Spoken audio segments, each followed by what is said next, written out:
Cash Color Cannabis, a high level of conversation on LivehiphopDaily.tv. Got my guest in the building. Hanky, what's good with you, man? Man, living my best life. You really are. So you sticking to the code. Yeah, you got to. He's sticking to the script. Yeah, it's the same. We got the same formula going on, man. You know, it's crazy. Living your best life. Now, brother, you really are living your best life currently. At this moment, you have the #1 record on urban radio, right, and it's about to crack top 40. Right. Bro, yeah, yo, say that with your chest, brother. Say that with your chest. It's about to crack top 40 with the white people. Damn, right?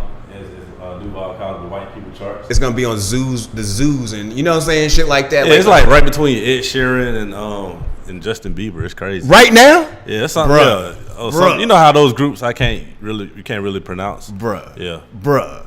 That's so crazy, man. But let's get to the music conversation, man. Because for those who don't know, Hanky is an acclaimed producer. You know what I mean? I had a chance to rock with you and speak with you a little while ago, so I know your background. But for those who don't know, you know, once again, how we do in a nutshell, who's Mr. Hanky?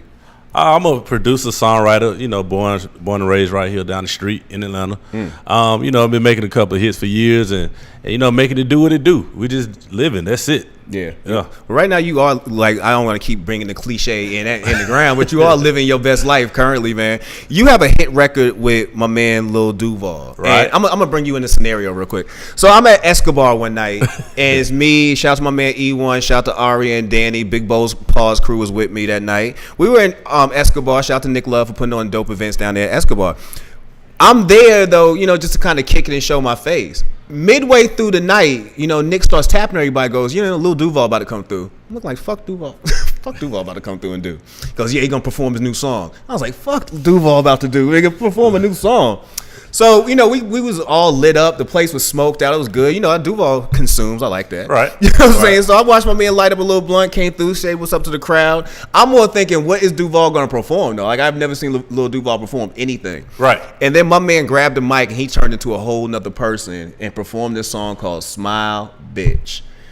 And I knew right then it was gonna be a hit, and I was mad as shit. I was like, Duval got a hit record, dog, because that's a banger. Yeah. But talk to us about how that record came to be. Like, how did you, Duval, connect and this song get created? Like, how did all this come together?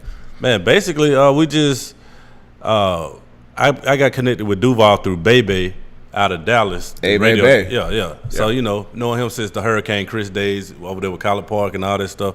So he called me, man. He's like, man, I got this song, blah, blah, blah. I did a song for him and Zero. And he wanted to release it for 420. Yeah. He's like, man, I want to get Duval on the intro. I'm going to link y'all up real quick. Because I met him a couple of times, but, you know, it wasn't nothing concrete to where, you meet people in passing. Hell yeah, especially in the industry like that. Yeah, especially in Atlanta. So, you know, you see people all the time. So, you know, we linked up. And he's like, man, I really want to do that Smile Bitch song or whatever.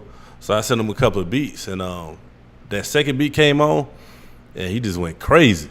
Lil Duval, like he just literally started, hopping around, like he did on the video. So, bro, the performance he did that night at Escobar, this is what brought me like this record's gonna be a hit. Yeah, cause my man got into it. He did hit. You know what I'm saying? He got loose, grabbed that mic and started jumping around, doing all that dancing and stuff like that. Bro, you are ready for a spotlight. That's what it was. I mean, he a star. You can't. And I tell everybody, because there's a lot of artists mad, right? They need to be mad. Hey, niggas is mad, man. Yeah. You know what I'm saying? Can you imagine that? Like you've been grinding for as long as you have been grinding as far as trying to do this music thing. Right. Lil Duval one day, gets in the studio. Next thing you know, this man he's on the run tour. Right. You know what I'm saying? Like he's on the run tour performing this. Yeah, I mean that's the power of a hit record. I try to tell artists all the time, man. Like if you really focus on a hit. Because everybody I'm working on my project. Don't know why to hear a project if you ain't got a hit. Yeah. So, he's a star. He know how to sell it,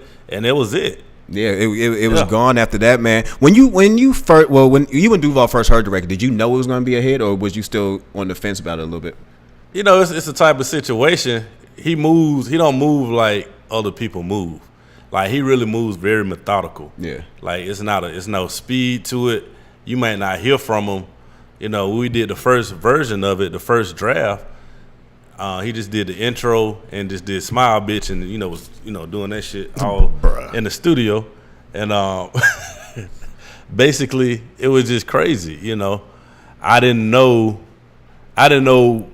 what his plans were, you know. And then he just hit me up like a month later, and he was like, it was like 8:30 on a Sunday morning. And I got a text from him. It was like, yeah, Snoop about to record this verse now. And I was like, all right. So anybody know me know I ain't really 8:30 in the morning on Sunday morning because, you know, the activities that take place, you know. In Atlanta on a Saturday night. On a Saturday night, early Sunday morning, you know. So I go to church, but it'd be like 12. You know, I catch the late sinner service. Oh, bro, I go early in the morning. You know, I go with the rest of the backsliders. Hey, Nee. You know, the rest of everybody else that been out at night. Mm-hmm. So, you know, for him to hit me at 8:30, it was just crazy. So I was like, okay. And then when I heard it, like Snoop had filled in part of the hook, like he made it a real song, and I was like, oh, so this like a song, like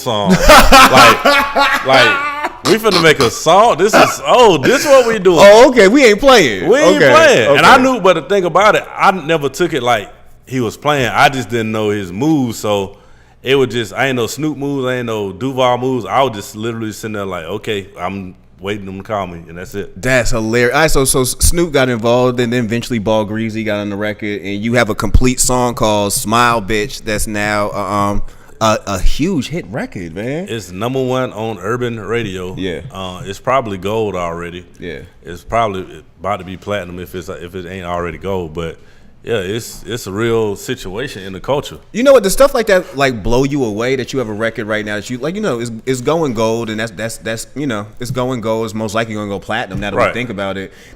Does it blow your mind to know that you have a record that's moving that fast and that's getting this big as the way it is? Yeah, I ain't gonna even lie to you. Like I'm still in shock. I've been in shock the last 3 months. Yeah, because literally, man, like, you know, normally when you come out with a record, it takes about 2-3 months for it to even just people to start noticing it. Yeah. This thing started popping when we was in Patchwork in the studio. He went live and people was like hitting me up like, I know you got it. DJs are like, yo, I know you got it. Give it to me. Give it to me. Give it to me. Like, we hadn't even had a clean version. It wasn't mixed, mastered, nothing. Yeah. And they wanted it. Smile Bitch is a hit. You know what? It's funny. Smile Bitch is up there with what's the cow song? The Bitch Shama Cow song to me. It's like one of those songs where if you would have just played it for me, I'd have been like, this is a joke. And then you later see it and it's like, nah, I'm the only person who thought this was a joke. Everybody was taking this serious as a motherfucking. Well, I'm gonna tell you when they got serious for real for me. Yeah. When Greg Street called me, and anybody know how Greg Street move, man? Like, he don't really call you unless it's something of importance. Yeah. You know what I'm saying? And Greg called me and he was like, man, I need a clean version. I need a squeaky clean version. And I was like, Duval not finna go back and not do no squeaky clean version. Like, it is what it is. You know what I'm saying? He's not finna do none of that. Mm-hmm. Like, he's done, you know, once he's done with it, he's done with it. And Greg called me again, man, you gotta get him to do it. You gotta get him to do it. So we finally got a real clean version, and that was it. Dang, man. And it wasn't just him. It was DJ Fresh in Montgomery, my boy Super Mike in Louisiana. Like, these are DJs, prominent DJs I've been knowing for years. Now, I ain't talking about nobody, you know, DJing the tailgate. They important too. Yeah, I know somebody who DJs. Yeah, they dope DJs, love all the DJs. Yeah. But these are the people that can make some stuff happen for you. And they was calling me like I owed them money. It was crazy. And I was like, yo, y'all call him. Like, he the one got to do it. Hitting them up like, yo, where that clean version you taking long? I was like, I can get in there and do it, but it ain't going to be the same. Nobody can say smile, bitch, like Duval. No, not the way he did it. Mm-mm. Nobody. So I just quit trying to do it. So we here now. You know, that's not your first hit record. You know what I mean? Like we've known you for the California record. We've known you for On the Way with Luke Nasty. Right. Like, you know, you should be now accustomed to success. Yeah, it's cool, you know, but it's always an adjustment period because it's different scenarios, different artists, you know. And this one, the only situation I could say that was like this was like Soulja Boy, the way it took off so quick. Oh, true. This is the closest. It's probably bigger than Soulja Boy's reaction because of the time we was in. It was just crazy because it was so unexpected. Would you consider this right now your biggest record to date? Yeah. Like, you know what I mean? Because you do have other catalog, like in the catalog. You feel like this is your biggest record right now? I got to wait till the check come in first to say that, to make that statement. But yeah, Yeah, I think this will probably be one of the biggest ones. Bro, that check should be coming soon. What's it? Fourth quarter's about to end. First quarter coming soon. Nah, bro. It's the way this thing moving. Like it's gonna be a minute. Really? Yeah, it's still going up. They still calculating the numbers. Yeah, it's still like he's performing at BET Awards. No, he's not. Is he really? Yeah, he's performing at the Hip Hop Awards. Let me tell you. Okay, so Miami. My thing was this: when I heard Duval was doing a record, and I saw him even perform this record, I'm still thinking this is part of some comedy. You know what I mean? Because I know Adam Sandler's. A lot of people, do comedy albums and they add in an element of music. So I figured this is gonna be a comedy album by Lil Duval. This is looking like it's about to be an actual rap sing-song album by this man. Yeah, he got more songs. That he got coming. He got a record with Ty Dolla $ign where he's actually singing.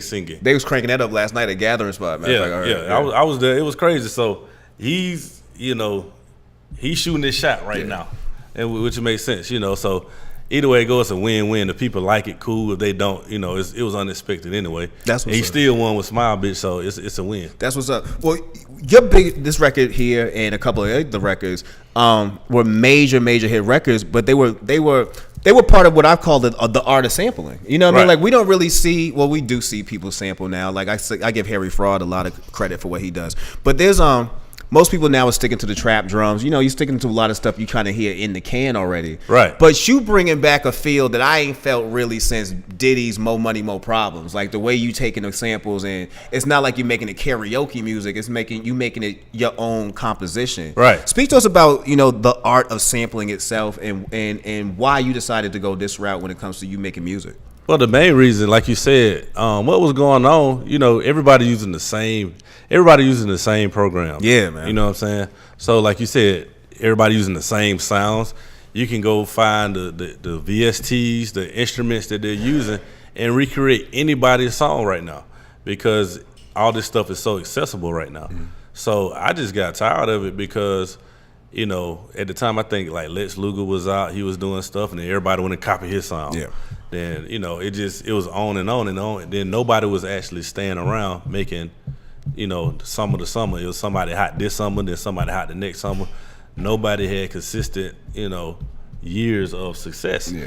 And at the time, the records would go, they'd be hot for like 2-3 months and then they gone. So it was just open. It was like wide open, like nobody was doing it. I was like, that's crazy. It was just literally sitting right there, and I just want to do something different. So the main art of sampling is, a lot of people think it's just about the beat, but you got to know how to, like the Duval, the Living My Best Life Smile Bitch beat. I did that beat right after I did California in 2016, like January 4th, 2016, matter of fact. So it's about placing the sample with the right artist and then having the right concept, the right energy, putting it together so it can still sound relevant, but still have an old feel. And that's what your records give me. You know what I'm saying? Like I say, it's not karaoke music. Like I've heard, I've been on this earth long enough to heard enough rap music where I've heard karaoke sampling. You know what I mean? Like I feel like Clef is good at, in that era, Clef on the Carnival with the joint where he sampled the Bee Gees. That was an amazing sample that he did that. Like how he flipped that. Bad Boy, the Hitmen, the way they used to flip them samples, amazing. Right. That's the skill. You know what I'm saying? That's the skill above it. I remember back in the day, James Brown and them would have issues with rappers sampling. A lot of the cats had issues because they felt like it wasn't creative. And I'm like, do you understand the level of creativity it takes for you to just recreate somebody's song? Right. Like, that's crazy. Like anybody can make a fresh dish every day, but to take some leftovers and make them shit smell, taste good, like it ain't leftovers is good. Yeah, man. That's a whole nother skill. That's a whole nother skill, man. And I salute you on that. Appreciate it, man. When you sat down and was coming up with and first started your career as a producer, did you have a sound that you were trying to stick to? You know what I'm saying? Like right now, Metro Boomin to me has a particular sound. You know what I'm saying? Like there's artists who I feel like when you come out, you take a while, but you figure out what this sauce is or what your sound is. When you first came in, were you crafting that? Like, did you feel like your sound was going to be the sampling technique that you use, or what was it going to be? Actually, my sound when I first came out was very, very street. Okay. Like I had a bunch of, street fight records, with people like Cadillac Boys. The Cadillac Boy, that's a throwback. I had a record with Soulja Boy, Yo Gotti, and Gucci Mane called Shopping Spree.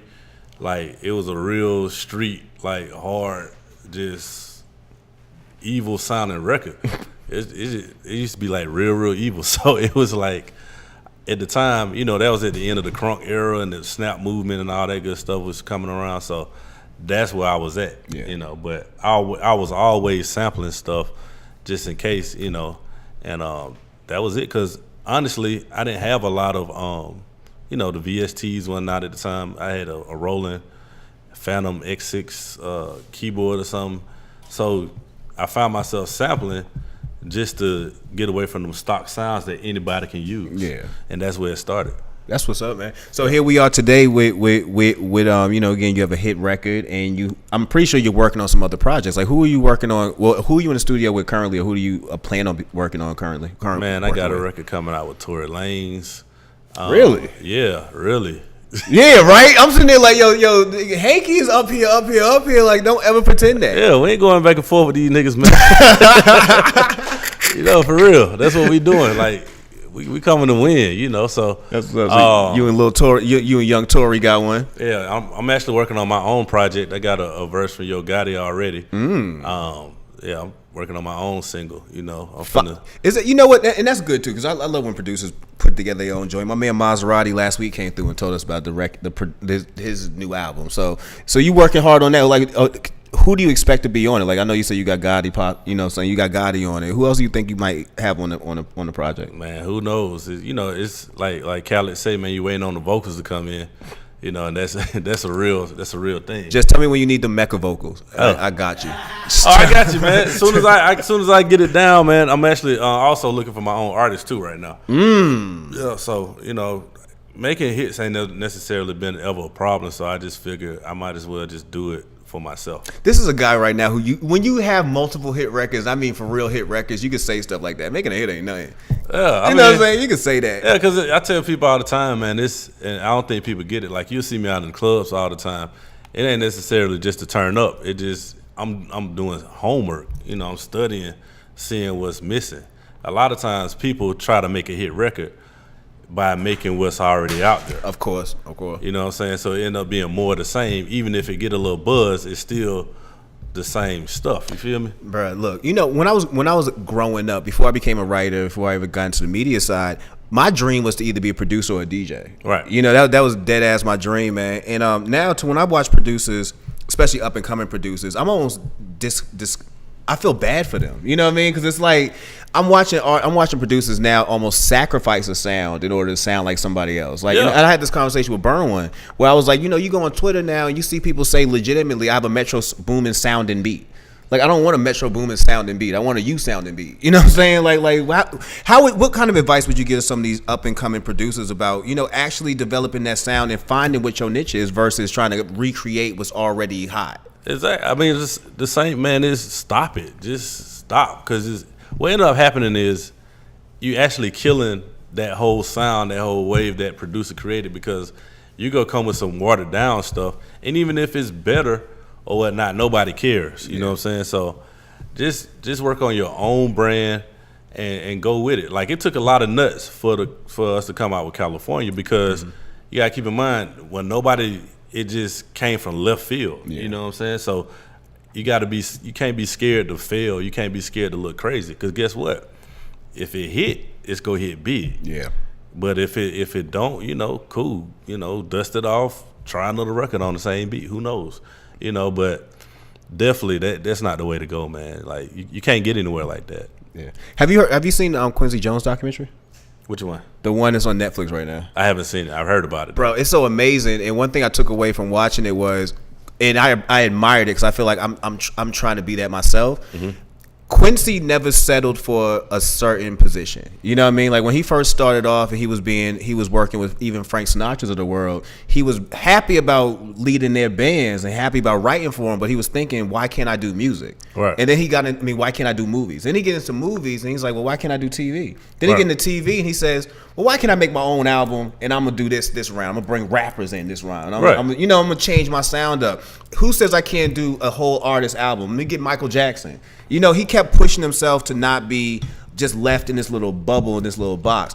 Do you fancy yourself trying to do that as well? Like, do you see yourself, going past just doing records like this for Duvals of the world and Snoops and all them, and saying, I also can do movies, I also can do this, I also can do TV? Because when I looked at even Quincy Jones's discography, he's eating right now off TV. Like, he could eat off TV for the rest of his life. Yeah, bump Fresh everything Prince else. of Bel-Air, the list goes on. Man, look, Sanford and Son. Yeah, you hear him at least 5 times a day on Bounce TV. But it's crazy you said that, because that's exactly where I'm at with it. Okay.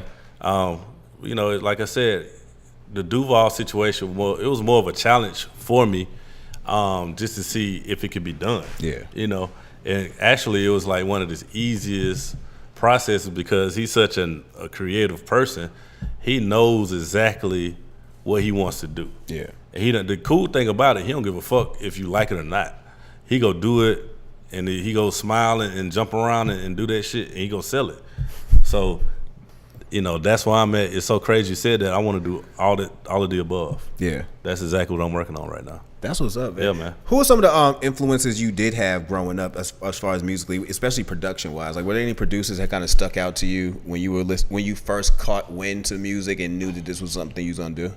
I really didn't know I was gonna do it. That's the crazy part. I was actually gonna be like a high school band director or a college band. I was gonna say you was a band guy. Yeah, I was a band head. Bro, so. I don't trust the band, bro. I went to John C. Smith University. Bands are gangs on the HBCU campuses, bro. Yeah, straight up. Well, I went to Southern University, so so you was part of a real gang. Yeah, shout out to the jukebox. Gang life for real, called band life. Yeah, matter of fact, we beat up Prairie View my first year. But anyway. Let me tell you, I saw. Well, you know what? At Smith, our cheerleaders one who would fight. Like, I saw our cheerleaders whoop Winston-Salem State's ass one day. Boy. Are you serious? What did you play in the band? I didn't play shit in the band. I said the cheerleaders did it. I was sitting in the bleachers watching our cheerleaders get busy. And I was like, that's the shit I love about John C. Smith. Thank you for letting me come to the school. Our cheerleaders ain't no joke. But yeah, the band was a gang. Yeah, so that's being in the band head. I was fans of like the whole No Limit sound. Of course, y'all could always play that. Yeah, the band could roll out right now to a No Limit song. Everybody gonna get lit. The Manny Fresh of the world, the whole being from Atlanta. Everybody that was popping back then, from DJ Smurf, now Mr. Collard Park, Jermaine Dupri, anybody up here that was popping, Toon, all of them. Yeah. So it's more of it's not just one person. Then my mom is a classically trained musician, so that's where it really started. I would be, she'll be having choir rehearsal at church or somewhere, and I'll be like a little baby crawling under the piano and shit, playing with the little keys, She'd be like, what's that? Let's get this boy out of here so we can actually do some work. Right. That's crazy, man. So you're a consumer of cannabis. Yeah. When was your first time you smoked? I don't remember. Don't do no weed head shit on me right now. That's like, don't do that I tried it once by the playground, and I was hooked ever since. No, but Negroes. I don't know, man.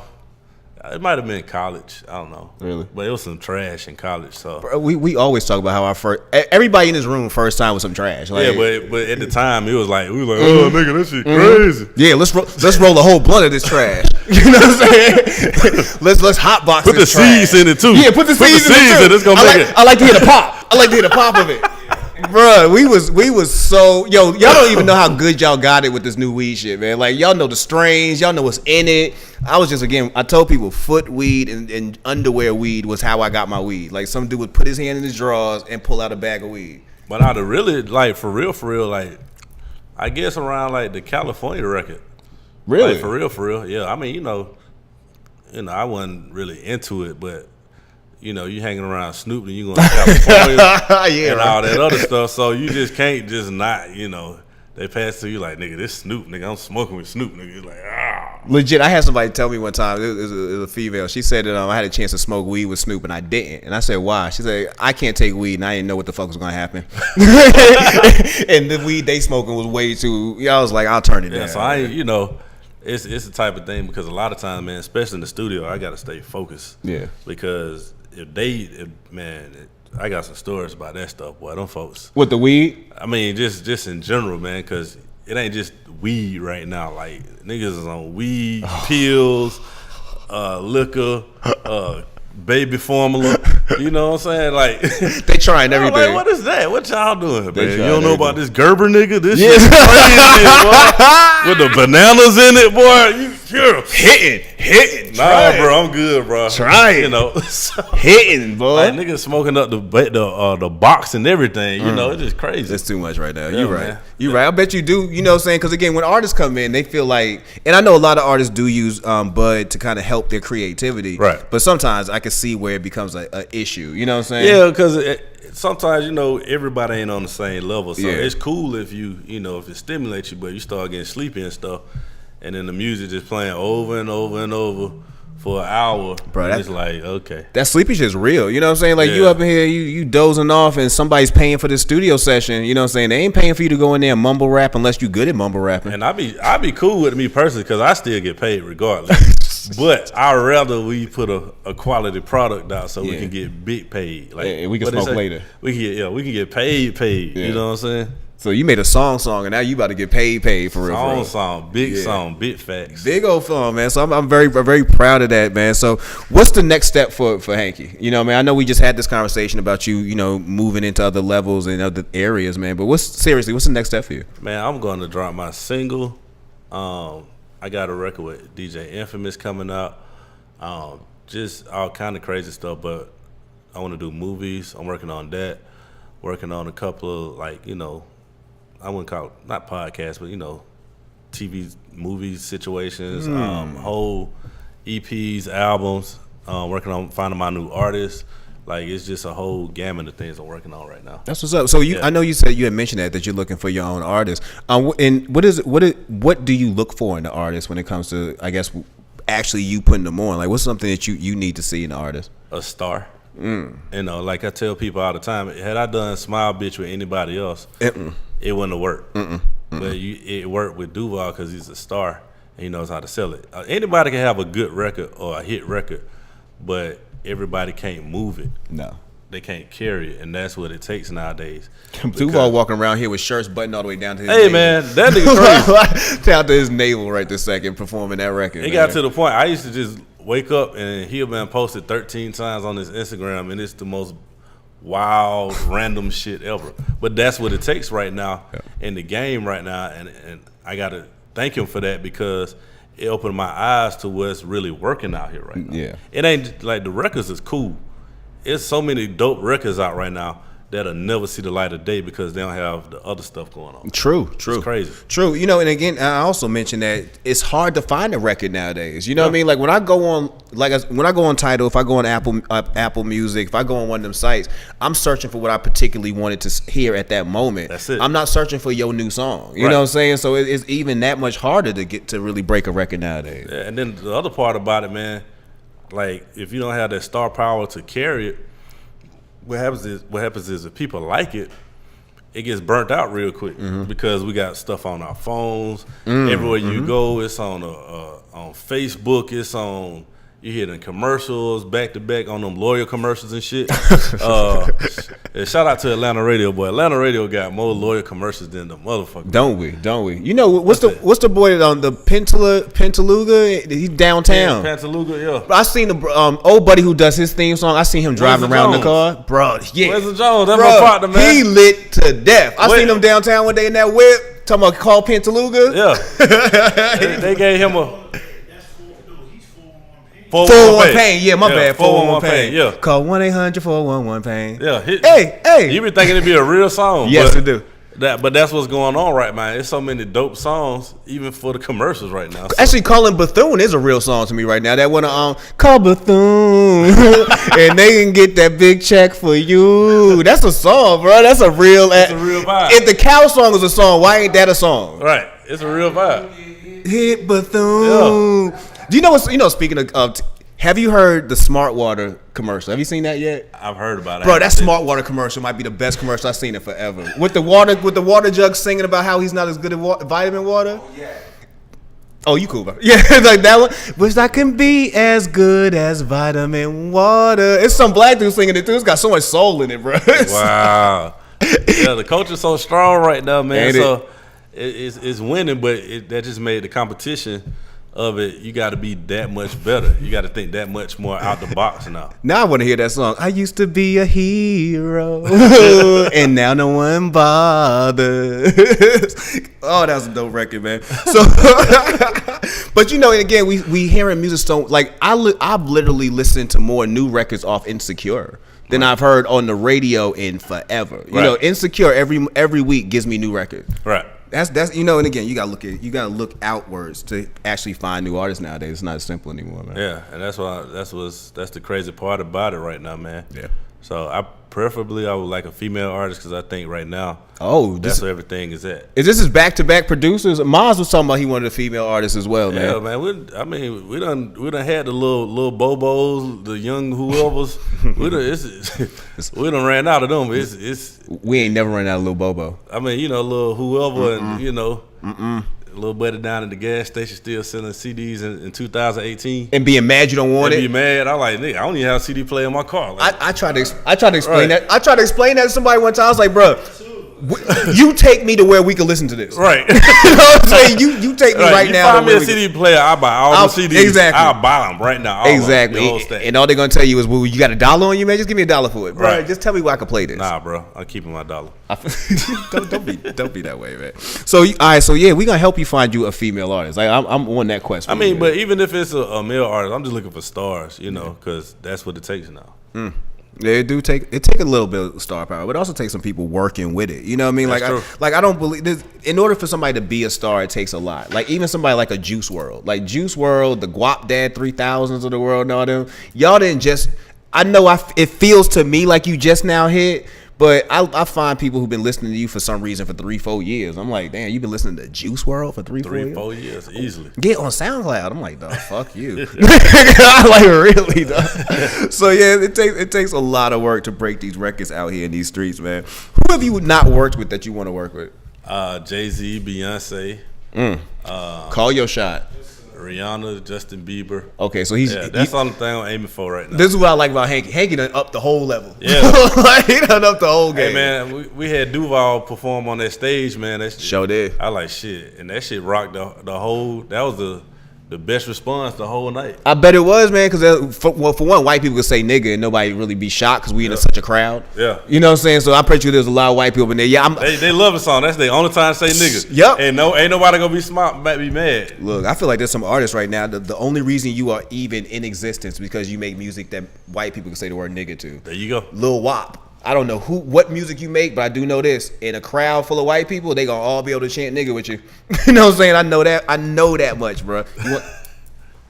Oh, yeah, that's cool. I know that much, man. So I bet you they were rocking out, man. The hands all in the air. I ain't going back and forth with these niggas. Man, that man came out for the On the Run tour. I said, man, this man finna perform the song we created for Jay-Z and Beyonce. That's amazing, man. Hopefully they heard it and they was like, we gotta get a Hanky beat. Matter of fact, let's say Jay-Z did do that. Jay-Z hit you up and said, I want a Hanky beat.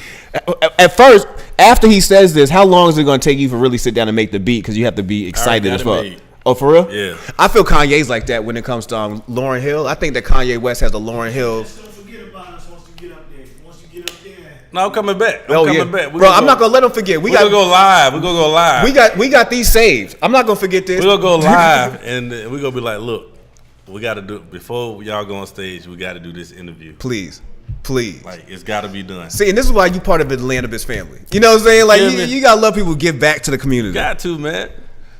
Got to give back to the community. That's what's up, man. So, so some of the artists you do want to work with, you say it's Jay, it's B's, it's the Justin Timberlakes of the world, and you already got the records ready for Hov. Yeah, got them.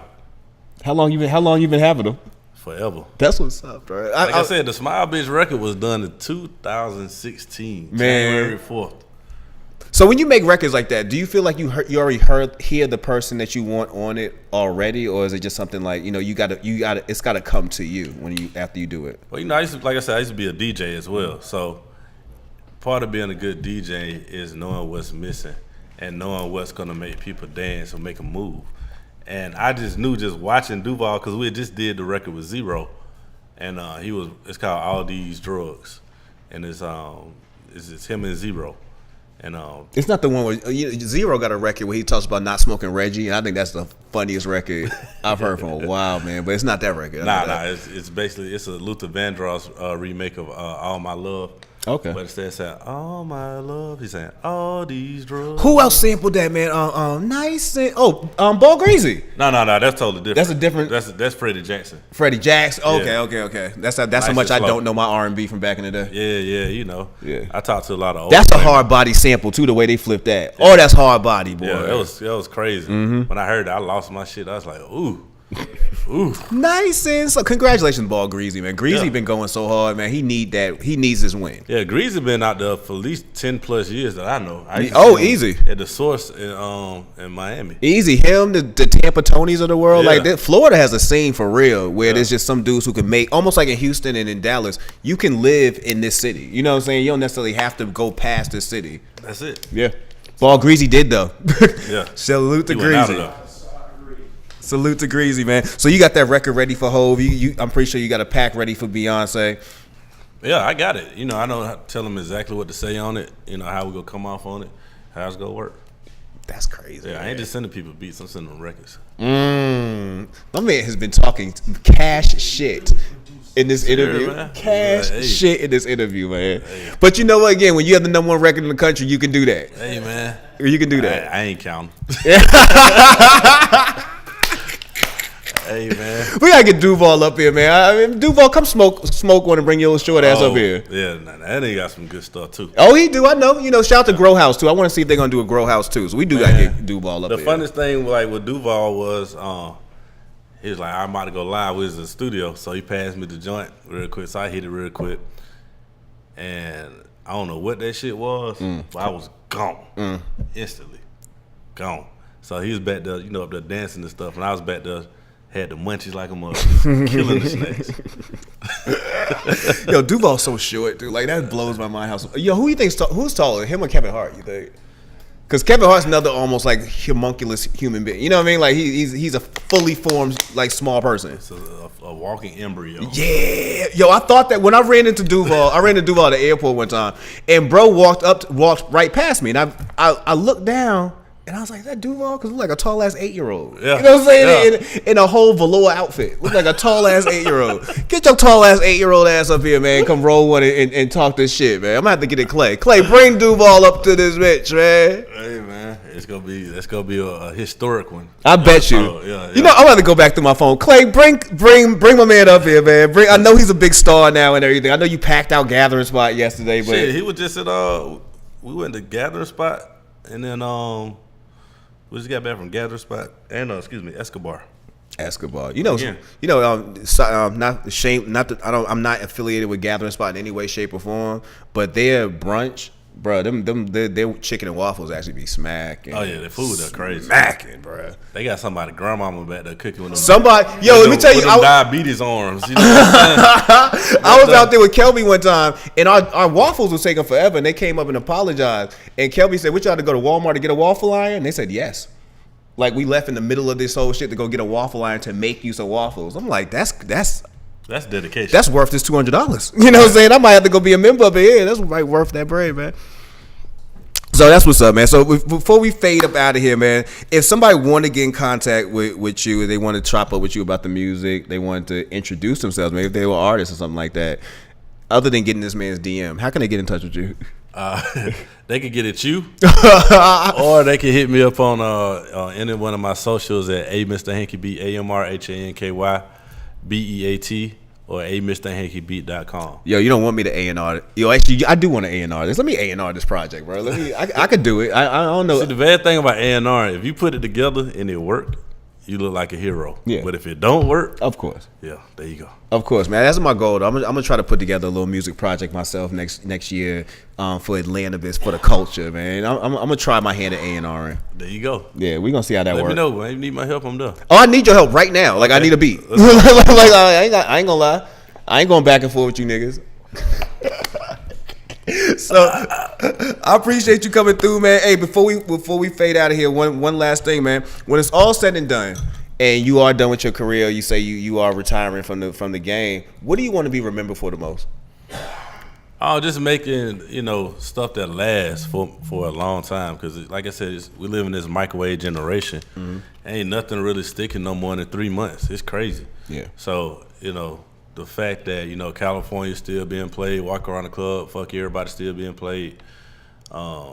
Other records, I've been affiliated with. On the Way still being played. On the Way still being played. That's the goal. Yeah. Just to keep that kind of thing going. Yeah. And just always elevating, trying new stuff. And this Duval, Ball Greasy Snoop situation it just happened, Oh, side note, man, before we get out of here, what's up with Luke James? Like, we gonna see another Luke James project in a minute? You mean Luke Nasty? Luke Nasty, excuse me.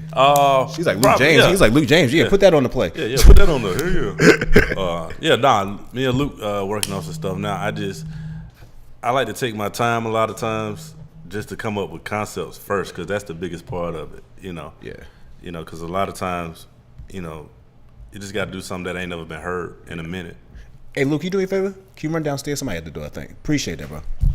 All right, well, I appreciate you coming through, brother, man. Hey, man, anytime. You smell what's in the air, man. Come hang out with us for a little second before we shut down. They got the Atlanta bitch going on. Yeah, we're gonna have an Atlanta bitch strain, so I ain't gonna play with y'all, nigga. I ain't going back and forth with y'all at all. I want to be a part of that for real. Hey, you know what? Let's for real talk, man. Serious. Because we really gonna do that one.